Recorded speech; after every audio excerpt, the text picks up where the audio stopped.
gente, isso demanda planejamento pedagógico. E sabe o que é o planejamento pedagógico? É o quarto indicador de qualidade.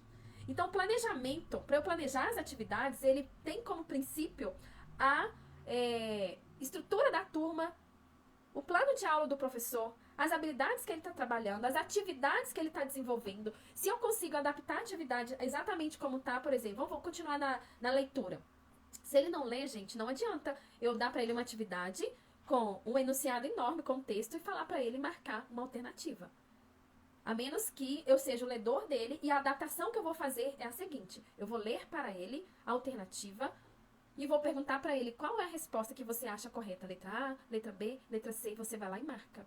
Isso é adaptar uma atividade para o aluno. E lá no PDI você vai dizer, como o estudante não lê, o registro das atividades é feita pelo professor, que é o escriba, por exemplo, que marcou para ele a resposta correta, aliás, a resposta correta não, que marcou a resposta que ele deu para a atividade, e aí ali vão ser feitas as avaliações, né? Vai considerar se ele respondeu corretamente, se ele compreendeu. Então, gente, demanda mais trabalho. Então, para um estudante desse, o que é necessário? O professor de apoio.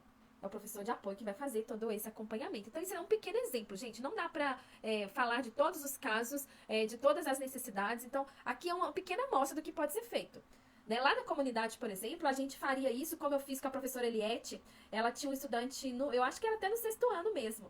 E eu falei com ela, manda para mim as atividades que você está desenvolvendo e a gente vai trabalhar com ela. Então, a gente tem uma aula gravada onde eu fiz esse trabalho, né? Ela fez semelhante ao que a psicopedagoga Emília Coimbra colocou aqui. Então, ela mostrou para mim todas as dificuldades, ela mostrou as atividades que o professor desenvolvia e a gente construiu juntos, né? Então, essas coisas são importantes, a gente não consegue ver sem analisar o caso, sem saber quem é o aluno, né? Às vezes só o diagnóstico, aliás, só o diagnóstico, né, não é suficiente para dizer sobre o desenvolvimento de um estudante.